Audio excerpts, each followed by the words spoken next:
With ballet being one of the world's most beautiful and loved forms of dance, it goes without saying that not just anyone can be a professional ballet dancer.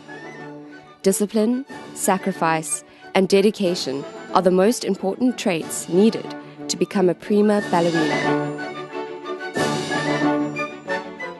We were lucky enough to catch a sneak preview of the world-renowned ballet, Giselle. Director and former ballerina, Professor Elizabeth Triegaardt, shares her secrets of what it takes to make it in the ballet industry. It needs the most pedantic physical discipline to be a dancer. Not only do you have to put your body through the most rigorous training, unnatural training, because one is not designed to walk like a duck and lift your leg behind you. At the front is fine, but it's the back one that makes an arabesque. And if you don't have a good arabesque line, you don't even have a starting price as a dancer. So it's that physical discipline as well as the mental discipline and the musicality. If you cannot tell one bar from the next, you can't dance. And that's the downfall of many dancers. And it's my big thing, unfortunately, that I like dancers to be on the music. And it's that kind of discipline, both mental, physical, and musical, that makes a dancer's life easier. Professor Triegaardt is the director at the University of Cape Town School of Dance and chairperson of the City of Cape Town Ballet. She shares some of her experiences of casting for her ballet productions.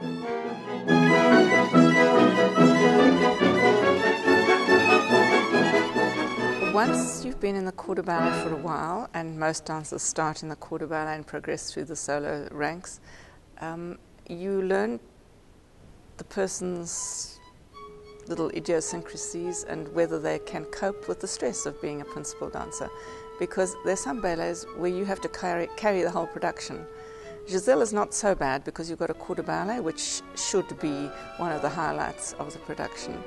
I'm not saying the role of Giselle is easy by any means, but you do have a cast around you which helps you along.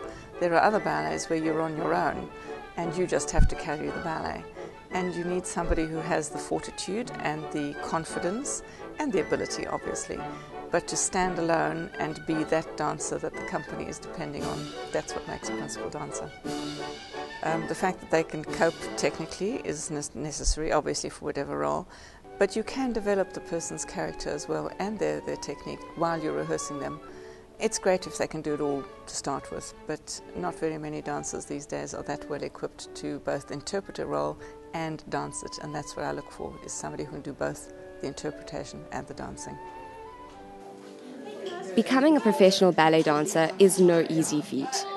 Besides the intense competition to be cast as the lead in productions, ballerinas must give up some of the luxuries that come with having a conventional career. Professor Triegaardt highlights some of her ballerina sacrifices. I think the most awkward thing to live with are the hours. We rehearse on a normal day, 10 until 6 every day, 10 until 2 on a Saturday. Most dancers don't have too much of a social life because you get invited to something where you say, sorry, I've got a performance that night, so can't make it. So social life takes a second place. So if you want to be a social butterfly, you're not going to be a ballet dancer, and not a professional ballet dancer who takes his or her career very seriously. So you have to learn to adjust, to make a life for yourself that is a little different from other people's lives. It doesn't run smoothly always, but it is the most rewarding career you could possibly have if it works for you.